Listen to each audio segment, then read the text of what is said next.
The clock struck 1 a.m. when I heard the desperate pounding on my door. Nothing could have prepared me for what I saw when I opened it. My daughter Sarah collapsed into my arms, her face swollen beyond recognition, her wedding dress torn and blooded.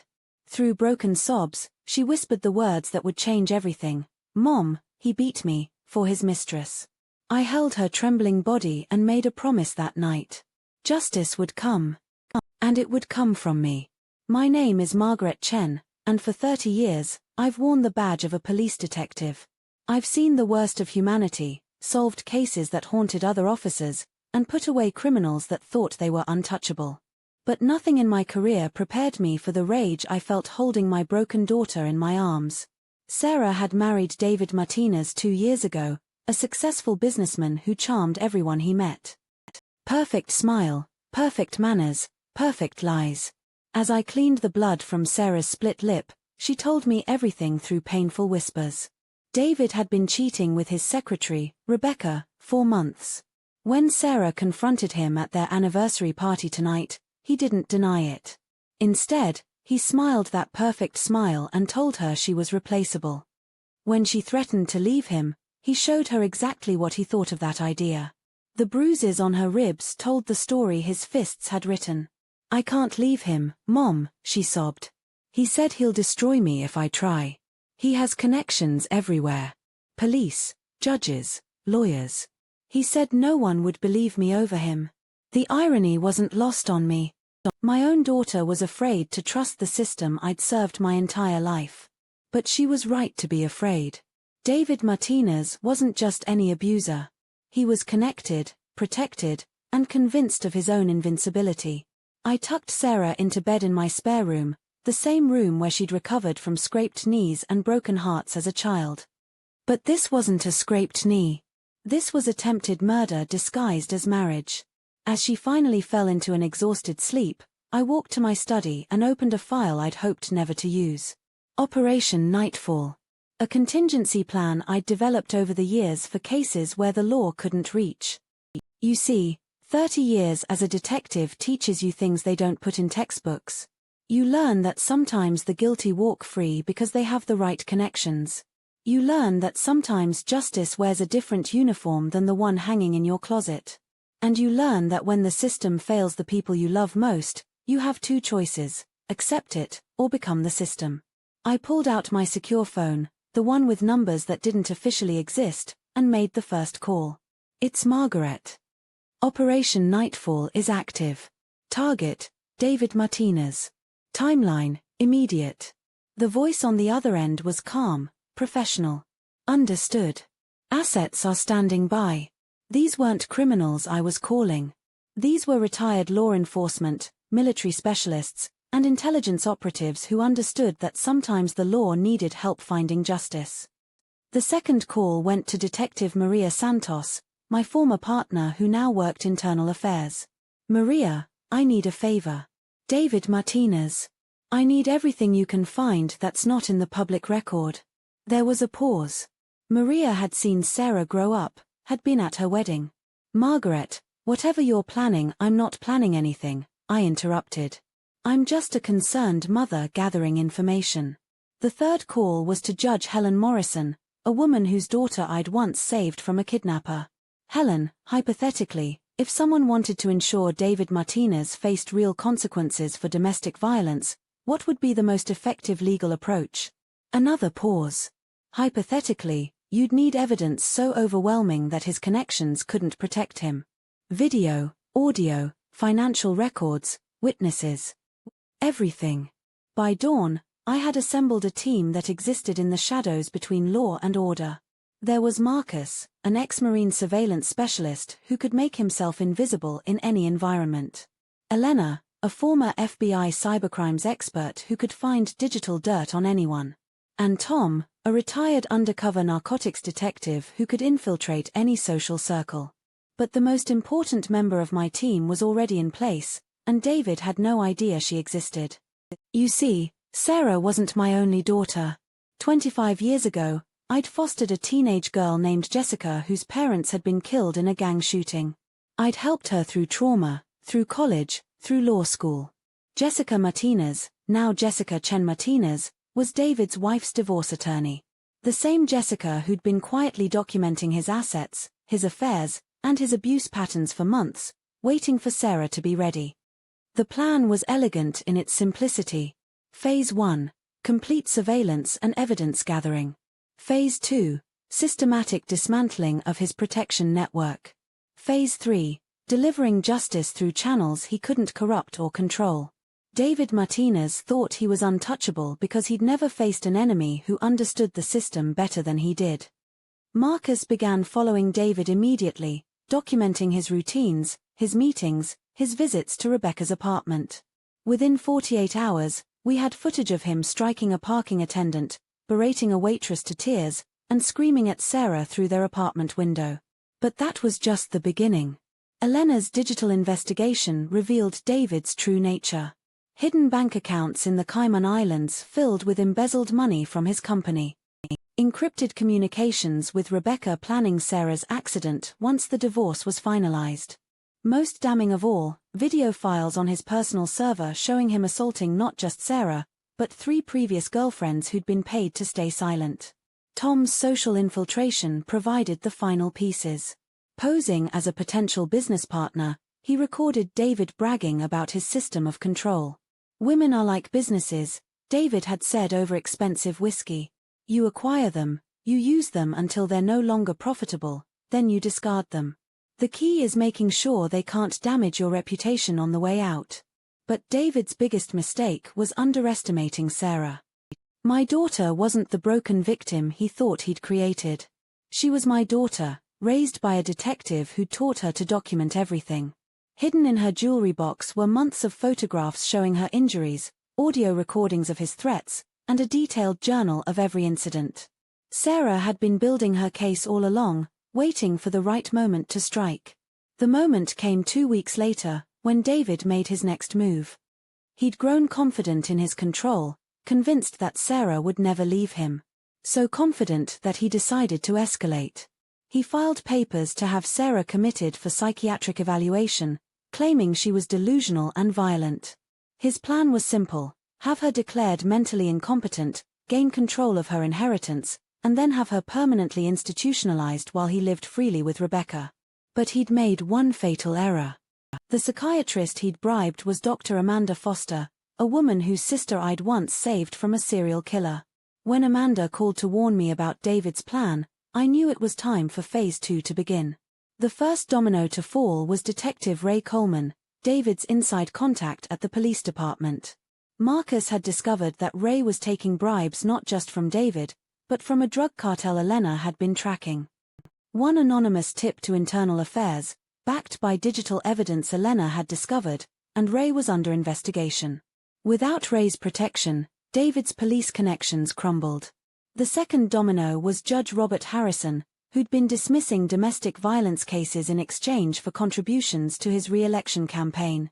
Tom's social engineering revealed that Harrison had gambling debts to some very dangerous people. A few strategic conversations, and Harrison suddenly recused himself from all cases involving David's legal team. The third domino was David's law firm itself. Elena's investigation revealed that senior partner William Cross had been using client funds to cover David's embezzlement. When the State Bar received an anonymous package containing detailed financial records, Cross threw David under the bus faster than a speeding train to save his own career. But the most satisfying domino was Rebecca herself. Tom had befriended her at a coffee shop, playing the role of a sympathetic ear for her complaints about being David's secret. Through carefully planted suggestions, he convinced her that David was planning to abandon her once Sarah was out of the picture. Terrified of being left with nothing, Rebecca began secretly recording her conversations with David as insurance. Meanwhile, Sarah had been playing her part perfectly. She appeared weak and traumatized in public while secretly meeting with Jessica to prepare the legal assault. Together, they'd crafted a civil lawsuit so comprehensive and devastating that David's team of lawyers would need a miracle to defend against it. The trap was set. All we needed was for David to walk into it. The opportunity came when David decided to celebrate what he thought was his impending victory. He threw a party at his private club, inviting all his powerful friends to witness Sarah's final humiliation. He'd arranged for Dr. Foster to arrive during the party and publicly declare Sarah mentally unfit, with police standing by to escort her to a psychiatric facility. What David didn't know was that Dr. Foster was wearing a wire, the police officers were part of my network, and every guest at his party was about to witness his complete destruction instead of Sarah's. I arrived at the club wearing my dress uniform, every medal and commendation polished to perfection. Sarah walked beside me, no longer the broken woman who'd collapsed at my door. She wore a simple black dress and carried a briefcase that contained the evidence that would end David's reign of terror. David's smile faltered when he saw us, but he quickly recovered his composure. "Sarah, darling, you look much better. I was so worried about your episode." His voice carried across the room, ensuring everyone could hear his performance as the concerned husband. "I'm feeling much clearer now," Sarah replied, her voice steady and strong. "Clear enough to see exactly what kind of man I married." She opened the briefcase and began distributing copies of documents to every guest. Bank records showing David's embezzlement. Photographs of Sarah's injuries. Transcripts of his recorded conversations about disposing of his wife. David's face went white as he realized what was happening. "This is clearly the work of a delusional mind," he said desperately. "Dr. Foster, please explain to everyone that my wife is not mentally competent to actually." "Mr. Martinez," Dr. Foster interrupted, "I'm here to explain something else entirely." She activated the recording device Tom had given her. David's voice filled the room, crystal clear. The psychiatric hold was perfect. "Once she's committed, I'll have power of attorney. Then it's just a matter of time before she has an unfortunate accident at the facility." The room erupted in gasps and horrified whispers. David looked around desperately for support, but found only disgusted faces staring back at him. His carefully cultivated image crumbled in real time as guest after guest realized they'd been socializing with a would-be murderer. "This is fabricated," David shouted. "You can't prove any of this." But even as he spoke, Elena was uploading terabytes of evidence to every news outlet in the city.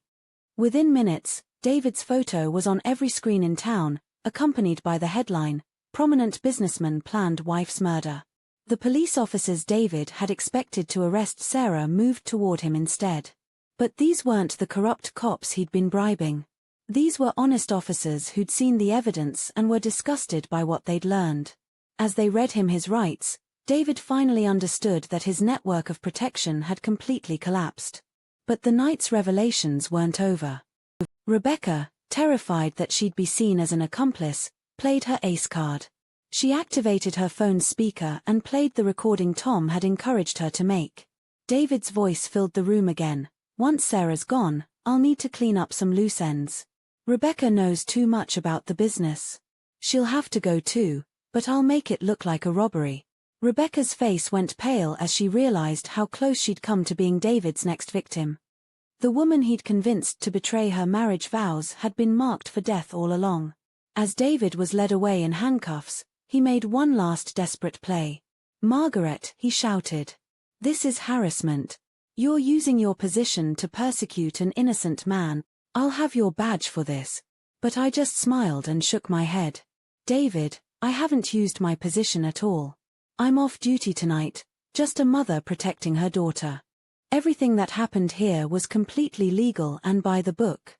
The media frenzy that followed was unprecedented. David's trial became a sensation as witness after witness testified about his abuse, his corruption, and his plans for murder.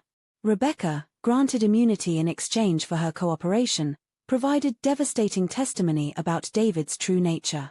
The 3 previous girlfriends he'd abused came forward, their silence finally broken by the knowledge that he could no longer hurt them. But the most powerful testimony came from Sarah herself.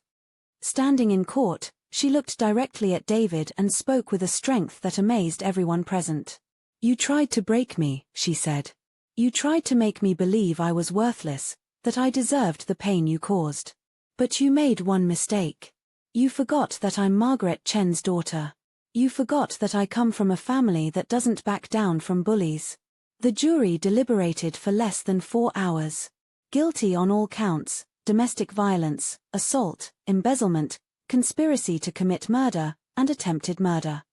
The judge, a woman whose own daughter had been helped by Sarah's pro bono legal work, showed no mercy. David Martinez, you are a predator who used wealth and connections to terrorize innocent women. This court sentences you to 25 years to life in state prison. As David was led away to begin his sentence, I felt something I hadn't experienced in 30 years of police work: perfect justice.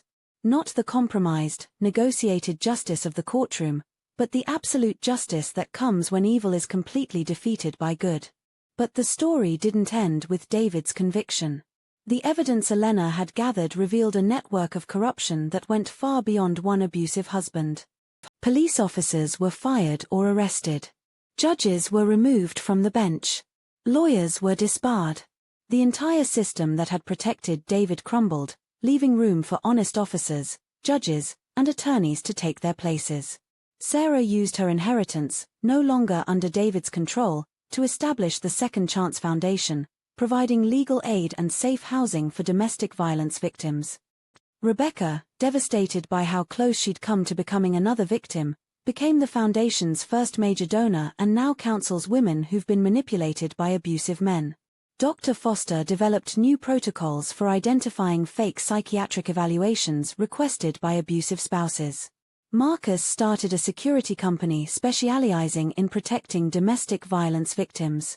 Elena founded a digital forensics firm that helps gather evidence against abusers who think technology makes them untouchable.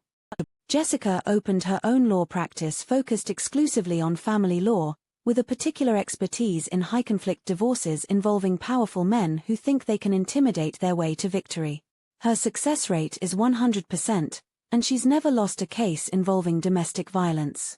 Tom returned to police work, but in a new role, training officers to recognize and investigate domestic violence in wealthy, connected families where traditional warning signs might not be obvious. And me.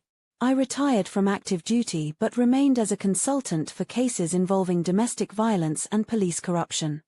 My clearance rate became legendary, not because I bent the rules, but because I understood that sometimes justice requires creativity, patience, and the willingness to build a case so perfect that corruption can't touch it.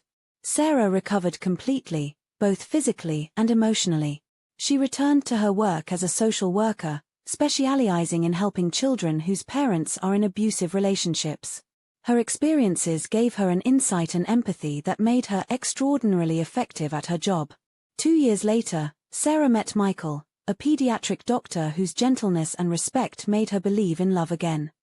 Their wedding was a small, beautiful ceremony attended by the team that had helped save her life. As I walked her down the aisle, she whispered, "Thank you for showing me that being strong doesn't mean fighting alone." But David's story had one final chapter. 6 months into his sentence, he was attacked by another inmate whose sister had been killed by her abusive boyfriend. David survived, but barely. He spent 3 months in the prison hospital, learning what it felt like to be helpless and afraid. When he was released back into general population, he found that word of his crimes had spread. Child abusers and women beaters aren't popular in prison, and David's wealthy background made him an even bigger target.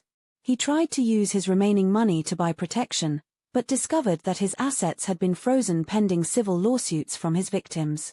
Rebecca had sued him. His 3 former girlfriends had sued him. Sarah had sued him. His own company had sued him for embezzlement.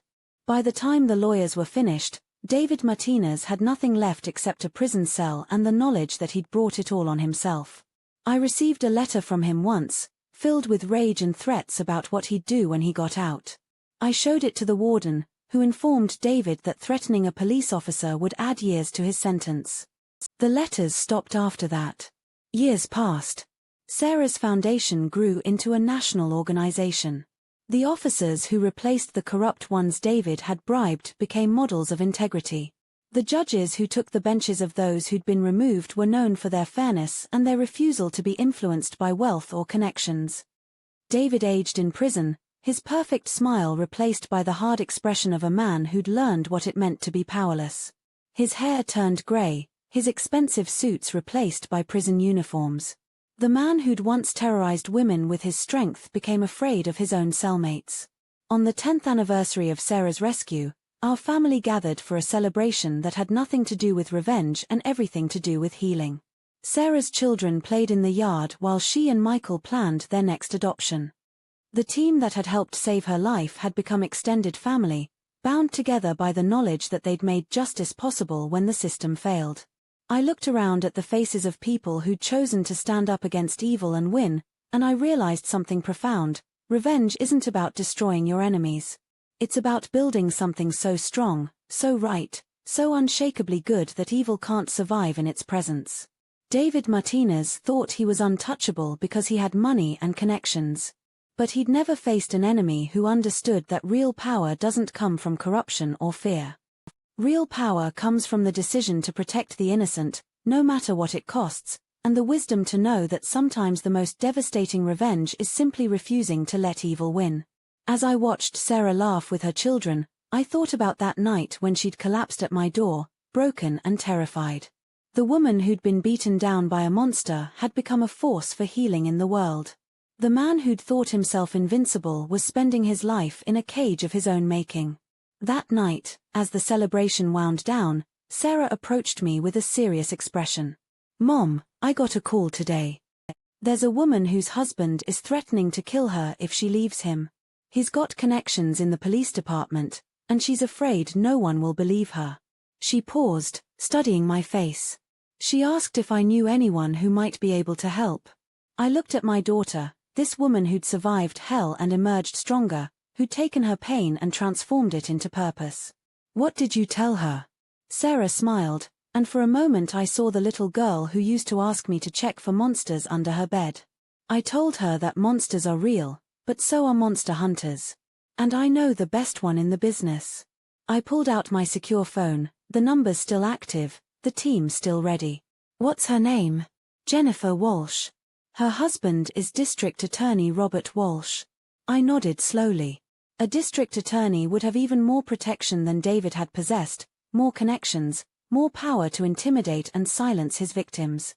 But he'd also have more to lose when the truth came out. "Tell Jennifer that help is coming," I said, already planning the operation in my mind. "Tell her that no one is untouchable, no matter how powerful they think they are." That night, I made the calls that would set another plan in motion. Operation Daybreak, designed for cases where the corruption reached into the highest levels of law enforcement. A new team for a new target, but the same principle: sometimes justice needs help finding its way. As I prepared for another battle against another monster who thought himself above the law, I reflected on what I'd learned from Sarah's case. Evil counts on good people feeling hopeless, on victims believing they have nowhere to turn, on corruption convincing the innocent that the system will never protect them. But evil makes one critical miscalculation. It assumes that good people will follow evil's rules, that they'll limit themselves to tactics that evil has already corrupted. Evil never expects good people to be smarter, more patient, more dedicated than the monsters they fight. David Martinez learned this lesson too late, in a prison cell where his money couldn't buy him safety and his connections couldn't protect him from the consequences of his choices. He'd thought he was playing a game where might made right, where the powerful could prey on the weak without consequence. He'd never imagined that he might be the weak one, that his apparent strength was an illusion built on other people's fear. He'd never considered that the quiet woman he'd been beating might have a mother who understood that sometimes the most effective fight is the one the enemy never sees coming. The clock struck 1 a.m. again as I finished my preparations for Jennifer Walsh's rescue. Exactly 3 years after Sarah had collapsed at my door, another woman was about to learn that she wasn't alone, that monsters could be defeated, and that justice sometimes wore the uniform of a mother who refused to let evil win. I looked at my badge, hanging in its place of honor next to photos of all the cases I'd solved, all the victims I'd helped, all the families I'd protected. 30 years of service to the law, but some of my most important work had happened in the shadows between legal and necessary. The law is a tool, but tools are only as effective as the people who wield them. When the tool is broken, when corruption has damaged its ability to protect the innocent, then good people must find other ways to serve justice. Not by abandoning the law, but by remembering what the law was created to do: protect the innocent and punish the guilty. David Martinez was guilty of trying to destroy my daughter. Jennifer Walsh's husband was guilty of the same crime against his wife. Tomorrow, Robert Walsh would learn what David had learned, that some mothers will go to any length, use any resource, cross any line necessary to protect their children. And if Walsh was smart, he'd remember what happened to the last powerful man who thought he could terrorize women without consequence. He'd remember that David Martinez once had money, connections, and the belief that he was untouchable. Now David had a prison number and 25 years to think about his mistakes. As I turned off the lights in my study, I whispered a promise into the darkness, the same promise I'd made the night Sarah collapsed at my door: justice will come. And it will come from me. The hunt was about to begin again. What would you do in this situation? Would you have waited for a broken system to fail another victim, or would you have taken action to ensure justice was served? Tell me in the comments below, and if you want to hear more stories about mothers who refuse to let evil win, make sure to hit like and subscribe. Because sometimes the most powerful force in the world isn't law enforcement or the legal system, it's a parent who will stop at nothing to protect their child.